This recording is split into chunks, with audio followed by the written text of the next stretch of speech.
যদি ফিসফিস করে, যদি শতাব্দীর পুরনো কোনো আহ্বান ঠিক মধ্যরাতে জীবিত আর মৃতের মাঝখানে আবরণ ভেদ করে দেয়? এই প্রশ্নটাই আমাদের টেনে নিয়ে যায় এক বিস্তৃত আচার বা রীতির দিকে। মধ্যরাতের আহ্বান।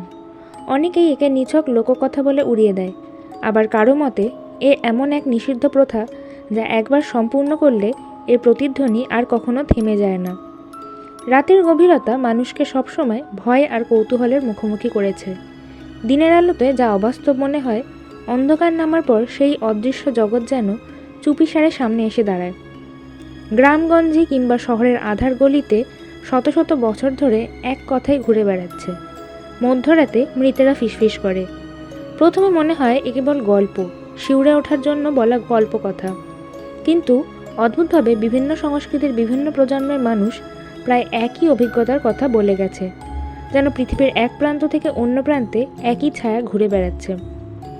লোককথা বলে এই আচার শুরু হয়েছিল বহু শতাব্দী আগে, যখন মানুষ মৃত্যুকে বোঝার চেষ্টা করছিল। মৃত আত্মীয়দের সাথে শেষবার কথা বলার লোভ বা অচানাকে ছুঁয়ে দেখার কৌতূহল মানুষকে ঠেলে দিয়েছিল সেই বিপজ্জনক পরীক্ষায়। আদিম সমাজে শিকারীরা রাতে অগ্নিকুণ্ডের পাশে বসে শোনে, জঙ্গলের ভেতর থেকে নাকি অদৃশ্য গলার ফিসফিস শোনা যায়। পরে সেই কণ্ঠকে ডাকার জন্য তারা বিশেষ শব্দ বা মন্ত্র ব্যবহার করত।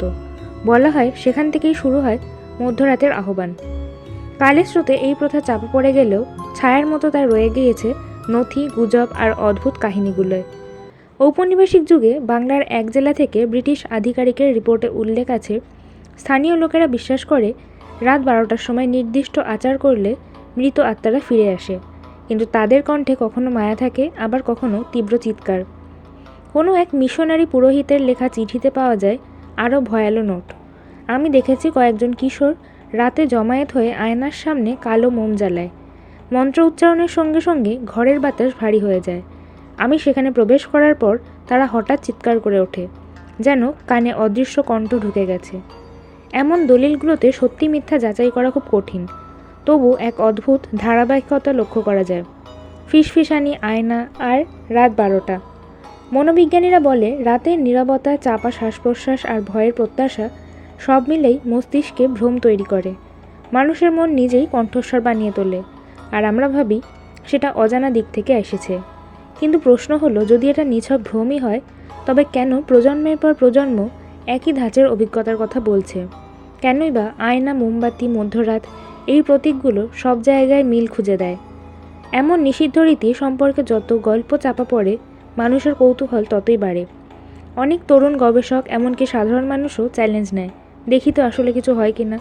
কেউ কেউ অনলাইনে ছড়িয়ে দেওয়ার টুকরো মন্ত্র পড়ে চেষ্টা করে, আবার কেউ পুরনো বই আর ফোরাম থেকে খুঁজে আনে আসল প্রক্রিয়ার ধাপ।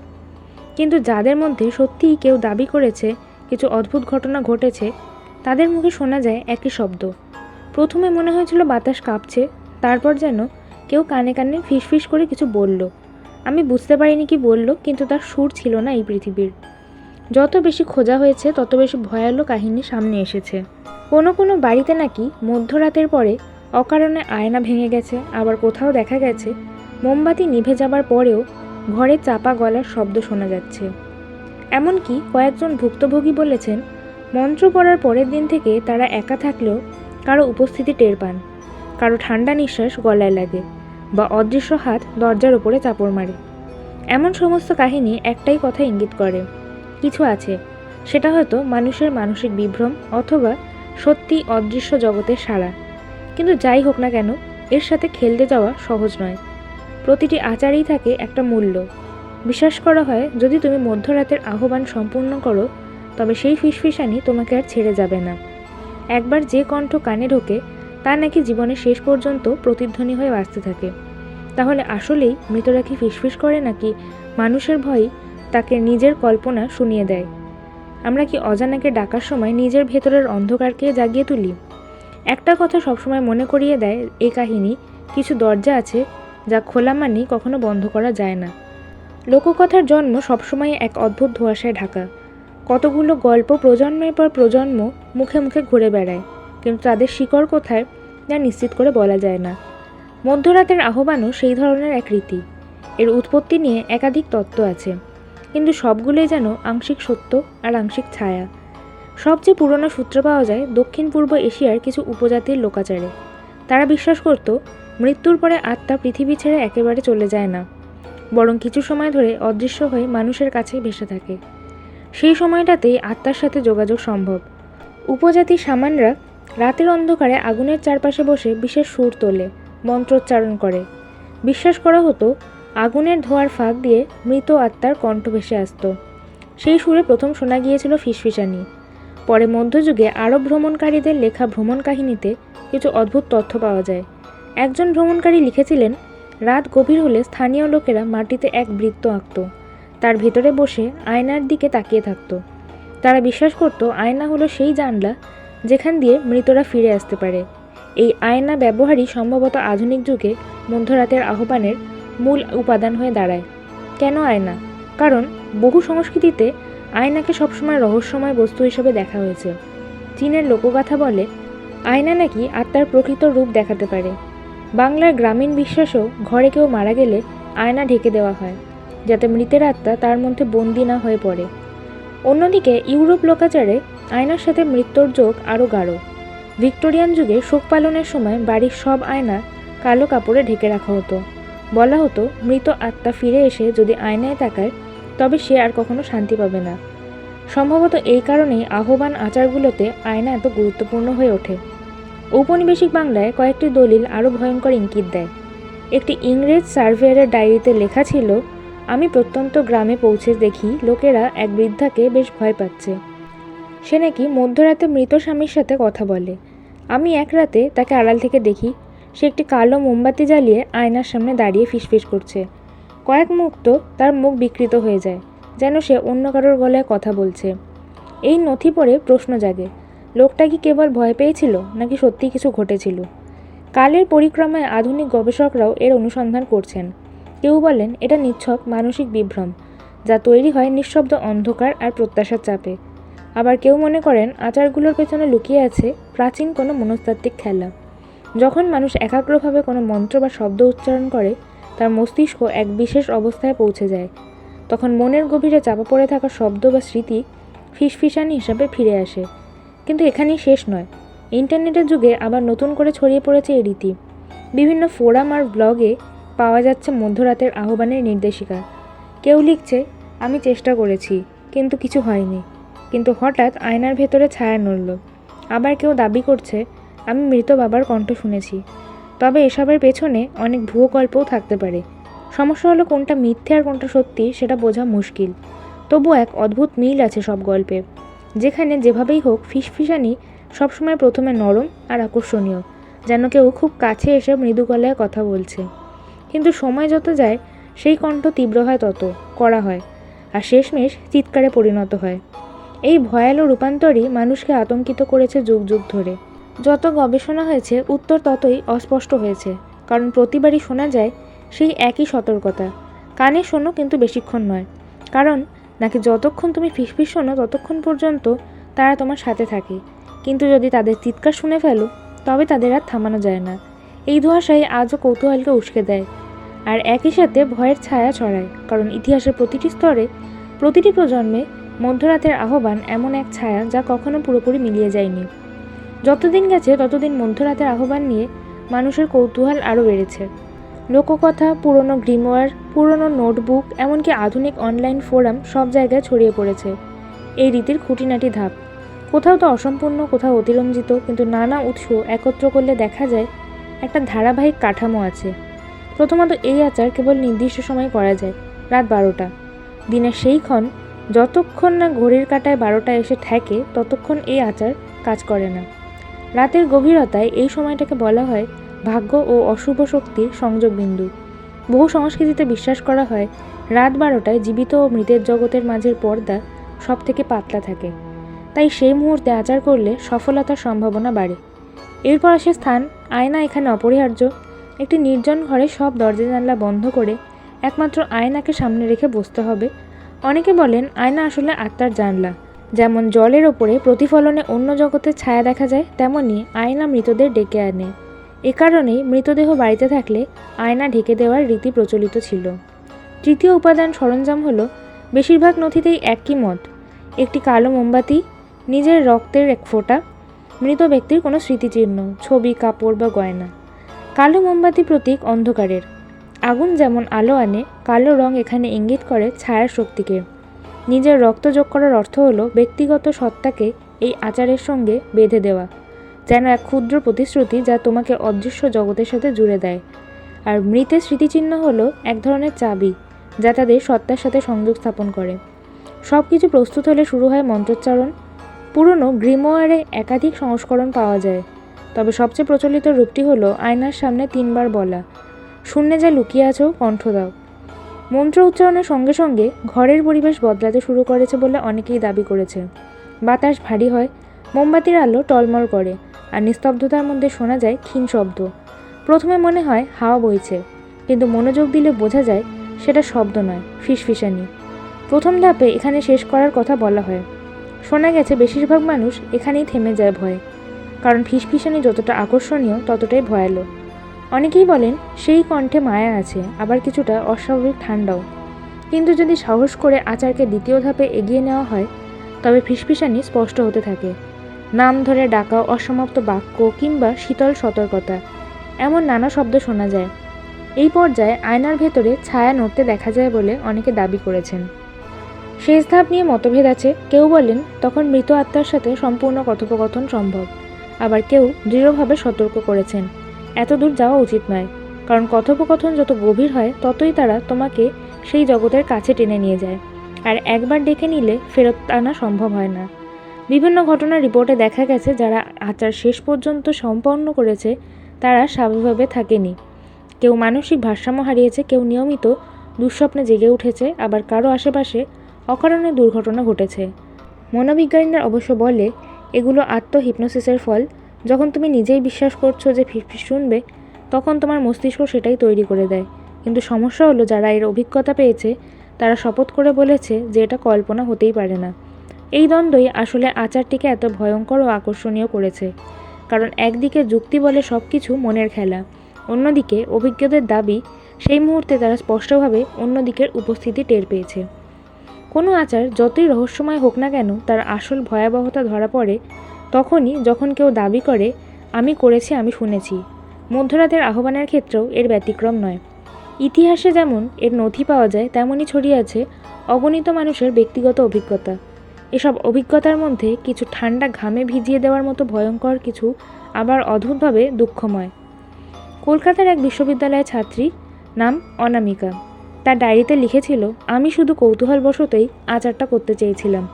আমার দিদিকে হারিয়েছিলাম দুর্ঘটনায়, আর ভেতরে ভেতরে সবসময় মনে হতো যদি একবার তার কণ্ঠ শুনতে পারি। সেই রাতে ঠিক 12টার সময় আমি আয়নার সামনে বসেছিলাম, মোমবাতি জ্বলছিল, আমি 3 বার মন্ত্রটা বললাম। প্রথমে কিছুই হলো না, তারপর হঠাৎ মনে হলো যেন কেউ আমার নাম ধরে ডাকছে, খুব নিচু, খুব দূরের এক আওয়াজ। আমি আটকে উঠেছিলাম, ভেবেছিলাম হয়তো কল্পনা, কিন্তু সেই কণ্ঠ ফিসফিস করে বলে গেল, তুই একা নোস। আমি ভয়ে মোমবাতি নিভিয়ে দৌড়ে বেরিয়ে যাই। আজও মনে হয় দিদিই ছিল, কিন্তু তার কণ্ঠে যেন অন্য কারো ছায়া মিশেছিল। অনামিকা এরপর কয়েক মাস অস্থিরতায় ভুগেছিল। পরীক্ষার হলে লিখতে বসে হঠাৎ কারো ফিসফিসানি শুনত, রাতে ঘুম ভেঙে যেত এক অচেনা কণ্ঠে। ডাক্তাররা এটাকে হ্যালুসিনেশন বললেও অনামিকা শপথ করে বলেছিল ওটা আমার দিদি ছিল, আর কেউ নয়। অন্যদিকে দিল্লির কাছে এক ছোট শহরে 4 জন বন্ধু মজার ছলে আচারটি করার সিদ্ধান্ত নেয়। তাদের মধ্যে একজন অমিত পরবর্তীকালে সাক্ষাৎকারে বলেছিল, আমরা এটাকে নিছক খেলা ভেবেছিলাম, মজা করে রেকর্ডও করতে চেয়েছিলাম। মন্ত্র পড়ার কিছুক্ষণের পরেই ঘরে ভয়ঙ্কর ঠান্ডা নেমে আসে। জানলা বন্ধ ছিল, তবু যেন তীব্র বাতাস বইছিল। হঠাৎ আমরা সবাই স্পষ্ট শুনলাম কারো কণ্ঠ, কেন ডাকছো? সেই আওয়াজ একসাথে ঘরের চারপাশ থেকে আসছিল। আমরা ভয়ে চিৎকার করে পালিয়ে যাই, কিন্তু আমার 3 জন বন্ধুর মধ্যে 2 জন কয়েকদিনের মধ্যে ভয়াবহ দুঃস্বপ্নে আক্রান্ত হয়েছিল। একজন তো অসুস্থ হয়ে পড়েছিল। আমি আজও মনে করি আমরা কিছু ভয়ানক জিনিসকে জাগিয়ে তুলেছিলাম। তাদের রেকর্ডিংয়ে তেমন কিছু শোনা যায়নি, শুধু অস্বাভাবিকভাবে গুঞ্জনের মতো শব্দ ছিল। তবে তারা সবাই একমত ওটা ছিল বাস্তব। অন্যদিকে কলকাতার এক প্রবীণ ইতিহাস গবেষক ডক্টর সৌমেন মুখোপাধ্যায় নিজের কৌতূহল মেটাতে বহু বছর আগে আচারটি করেছিলেন। তিনি বলেন, আমি অতিপ্রাকৃত ঘটনায় বিশ্বাস করতাম না। গবেষণার খাতিরেই চেষ্টা করেছিলাম। আয়নার সামনে বসে মন্ত্র পড়লাম। প্রথমে কিছুই ঘটেনি, তারপরে আচমকা ঘরে একটা অদ্ভুত গন্ধ ছড়িয়ে পড়ল। অনেকটা পোড়া মাংসের মতো। আমি তখনও ভাবছিলাম হয়তো মনের ভ্রম, কিন্তু হঠাৎ আয়নার ভেতরে আমার নিজের প্রতিফলনের পাশে আর একটা ছায়া দেখতে পেলাম, যেন আধা অন্ধকারে কেউ দাঁড়িয়ে আছে। ছায়াটা ঠোঁট নাড়ছিল, কিন্তু কোনো শব্দ আসছিল না। আমি এতটাই আতঙ্কিত হয়ে পড়ি যে আর কখনো চেষ্টা করিনি। ডক্টর মুখোপাধ্যায় আজও বলেন এটা হয়তো বিভ্রম, কিন্তু সেই অভিজ্ঞতার পর তিনি মাঝরাতে আয়নার দিকে তাকাতে সাহস পান না। ইন্টারনেটের যুগে বহু ফোরামে ছড়িয়ে আছে এরকম অভিজ্ঞতা। এক বেনামি ব্যবহারকারী লিখেছিল, আমি আচারটা একবার করেছিলাম। শোনা গিয়েছিল মৃত প্রেমিকাকে ফিরিয়ে আনা সম্ভব। মন্ত্র পড়ার পরপরই শুনেছিলাম তার হাসি। হ্যাঁ, সেই রকমই একটানা হাসি, কিন্তু তারপরে কণ্ঠটা বদলে গিয়েছিল। হাসিটা ধীরে ধীরে কড়কড়ে আওয়াজে পরিণত হয়েছিল, যেন ভাঙা কাঁচ ঘষার শব্দ। আমি বুঝে গিয়েছিলাম ওটা আমার প্রেমিকা নয়। এই গল্পের নিচে শত শত মানুষ মন্তব্য করেছিল। কেউ বলেছিল এগুলো নিছক কল্পনা, আবার কেউ নিশ্চিত ছিল তুমি ভুল করেছ, ওটা ছিল অন্য কিছু। এইসব সাক্ষ্য একই জিনিস প্রমাণ করে, যারা এই আচার করেছে তাদের জীবনে তা গভীরভাবে প্রভাব ফেলেছে। কেউ মেনে নিয়েছে এটা মানসিক বিভ্রম, কেউ বলেছে আত্মা সত্যিই ফিরে আসে, কিন্তু প্রায় প্রত্যেকেরই একই মত, এই অভিজ্ঞতা স্বাভাবিক নয়। মনোবিজ্ঞানীরা বলে রাতের নীরবতার প্রত্যাশা এবং ভয়ের মিশ্রণে মস্তিষ্ক নিজেই শব্দ তৈরি করে। এই অডিটরি হ্যালুসিনেশন, যেখানে কেউ শব্দ না থাকলেও ফিসফিস শুনতে পায়। আবার আলো আঁধারি আর আয়নার প্রতিফলন মানুষকে দৃশ্যমান বিভ্রমে ফেলতে পারে। কিন্তু সমস্যাটা হলো, বহু মানুষ একই ধরনের অভিজ্ঞতা পেয়েছে। তারা সবাই কি কল্পনা করছিল, নাকি সত্যি কোনো অদৃশ্য শক্তি তাদের কানে ফিসফিস করেছিল? যে কোনো রীতিরই থাকে একটা অদৃশ্য দাম। লোককথায় যেমন বলা হয়, আগুন নিয়ে খেলা করলে হাত পুড়বেই, তেমনি মৃতদের সঙ্গে যোগাযোগের এই প্রচেষ্টা শেষ পর্যন্ত বিপদের দিকে ঠেলে দেয়। মধ্যরাতের আহ্বানের এই ইতিহাসে এমন অগণিত দৃষ্টান্ত আছে যেখানে মানুষ ফিসফিসানিকে শোনার পরেও থেমে যায়নি, বরং কথোপকথনের চেষ্টা করেছে, আর সেখানেই শুরু হয়েছে প্রকৃত ভয়াবহতা। অনেকেই বলেছে আচার সম্পূর্ণ করার পর তাদের চারপাশে যেন এক অদৃশ্য সঙ্গী বাসা বাঁধে। প্রথমে ছোটোখাটো জিনিস অদৃশ্য হয়ে যাওয়া, চাবি, বই, কলম, তারপরে ঘরে ফিসফিসানি, গুঞ্জন, যেন কোনো অদেখা মানুষ দাঁড়িয়ে আছে। রাতে হঠাৎ ঘুম ভেঙে যাওয়া, শরীরের ওপর ভারী চাপ অনুভব করা, কিংবা মনে হওয়া কেউ নিঃশ্বাস ফেলছে ঘাড়ের কাছে। একজন সাক্ষীতে লিখেছিল, আমার মনে হতো আমি যেখানেই যাই কেউ আমার পেছনে হাঁটছে। আয়নায় তাকালে কখনো মনে হতো আমার পেছনে আরেকটা প্রতিফলন দাঁড়িয়ে আছে। এই অদৃশ্য ছায়া ধীরে ধীরে তার জীবনের প্রতিটি মুহূর্তে মিশে গিয়েছিল। একাধিক কাহিনীতে দেখা গেছে আচার শেষে মানুষ অকারণে দুর্ঘটনায় জড়িয়ে পড়েছে। কেউ রাস্তার মাঝখানে হঠাৎ ট্রাকের নিচে চলে গেছে, আবার কেউ আগুন লেগে মারা গেছে। এগুলো নিছক কাকতালীয় নাকি সত্যি অশুভ প্রভাব তা নির্দিষ্ট করে বলা যায় না। তবে আশ্চর্যজনক মিল হলো, এদের অনেকে মৃত্যুর আগে পরিবারকে বলেছিল তারা আবার সেই ফিসফিস শুনতে পাচ্ছে। এক তরুণীর গল্প সবথেকে আলোচিত। সে দাবি করেছিল মন্ত্রোচ্চারণের পর তার প্রয়াত মাকে দেখেছে আয়নায়। এরপর থেকে সে ক্রমাগত বলতো মা তাকে ডাকছে। কয়েক মাসের মধ্যেই তাকে মৃত অবস্থায় পাওয়া যায় নিজের ঘরে। মুখে ভয়াবহ আতঙ্কের ছাপ ছিল, যেন শেষ মুহূর্তে সে অদৃশ্য কারোর সঙ্গে লড়াই করছিল। যারা বেঁচে গেছে তাদের জীবনও স্বাভাবিক থাকেনি।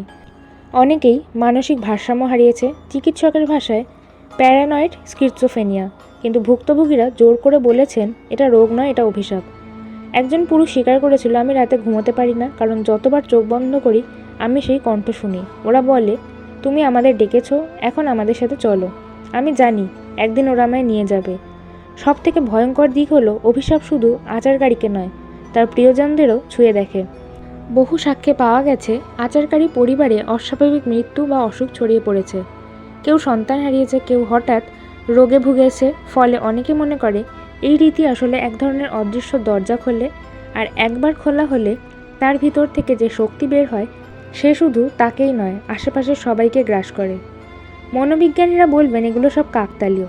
যে ব্যক্তি মানসিকভাবে আচারকে বিশ্বাস করে তার মস্তিষ্ক ভয় তৈরি করে, আর ভয়ের চাপে শরীরে নানা অসুখ দেখা দেয়। দুর্ঘটনাও নিছক ভাগ্যের খেলা। কিন্তু প্রশ্ন থেকে যায়, কেন এসব দুর্ঘটনা বা মানসিক ভাঙন বারবার তাদের ক্ষেত্রেই ঘটে যারা আচার শেষ পর্যন্ত করেছে? কেবল ভয়ে কি এত শক্তিশালী, নাকি সত্যি অদৃশ্য কিছু তাদেরকে তাড়া করে বেড়ায়?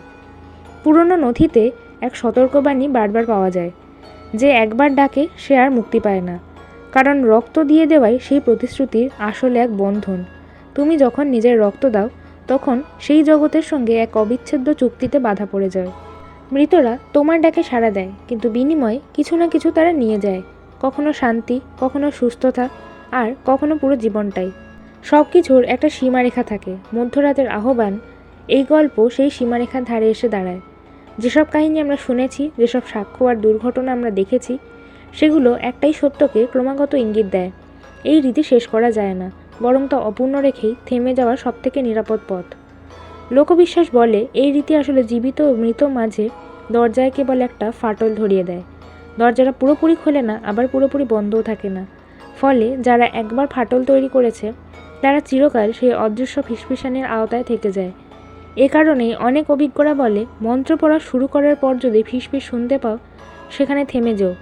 কখনো কথোপকথনের চেষ্টা করো না, কারণ যতই তুমি শুনতে চাও তারা তোমার জগতে ঢোকার সুযোগ পায় ততটাই। বিজ্ঞান বলবে এগুলো সবই মনের বিভ্রম। রাতে নিস্তব্ধতা, অন্ধকার আর ভয় মিলে মস্তিষ্কে এক অস্বাভাবিক চাপ তৈরি করে। সেই চাপ থেকে জন্ম নেয় ফিসফিসানি, ছায়া, অদৃশ্য সঙ্গীর অনুভূতি। কিন্তু বিপদটা হলো, যতই তুমি এই অভিজ্ঞতাকে কল্পনা ভাবো, ভেতরে ভেতরে মনের গভীর এক অংশ বিশ্বাস করে ফেলে, হ্যাঁ আমি সত্যিই কিছু শুনেছি। আর সেই বিশ্বাসই ধীরে ধীরে তোমাকে তাড়িয়ে বেড়ায়। তুমি যতবার রাতে নিস্তব্ধতা শুনবে, মনে হবে আবার ফিসফিস আসছে। এখানেই বোঝা যায় বিশ্বাস নিজেই এক ভয়ঙ্কর শক্তি। অনেক অভিজ্ঞ ব্যক্তি একে বলে অপূর্ণ ডাক। যেমন একটা ফোনের রিং হতে হতে কেটে যায়, তেমনি এই রীতিতে মৃতরা যেন সাড়া দিতে আসে, কিন্তু কথোপকথনের আগেই থেমে যায়। ফলাফল এক অসমাপ্ত যোগাযোগ। কেউ কেউ বলে এই অসমাপ্ততা আসলে সবথেকে বিপজ্জনক, কারণ তারা এসেছিল কিন্তু তাদের স্বাগত জানানো হলো না। তাই তাদের রাগ, তাদের ক্ষোভ সেই আচারকারীর জীবনে ছায়ার মতো থেকে যায়। এখন প্রশ্ন হলো, এসব কি নিছক গল্প, নাকি সত্যি, নাকি কোনো অশুভ অভিজ্ঞতা? এর উত্তর আজও মেলে না। যুক্তি বলে সবই মানসিক খেলা, অভিজ্ঞরা বলে এই খেলা একবার শুরু হলে আর ফুরোয় না। তাহলে সত্যি আমাদের মৃতরা কি কথা বলতে পারে, নাকি আমরা নিজেরাই ফিসফিস শুনতে শুনতে নিজেদের ভেতরের অন্ধকারের মুখোমুখি হই? যারা এই রীতিকে ছুঁয়েছে তারা সবাই একটাই সতর্কতা রেখে গেছে, আয়নার সামনে কখনো একা বসো না, 12টার সময় কোনো মন্ত্র উচ্চারণ করো না, আর যদি কখনো হঠাৎ করে ফিসফিস শুনতে পাও, মনে রেখো তাদের সঙ্গে কথোপকথন শুরু করা মানেই এক অদৃশ্য দুঃস্বপ্নকে আমন্ত্রণ জানানো। ভিডিওটা ভালো লাগলে একটা লাইক করে দেবেন আর চ্যানেলটা অবশ্যই সাবস্ক্রাইব করে দেবেন।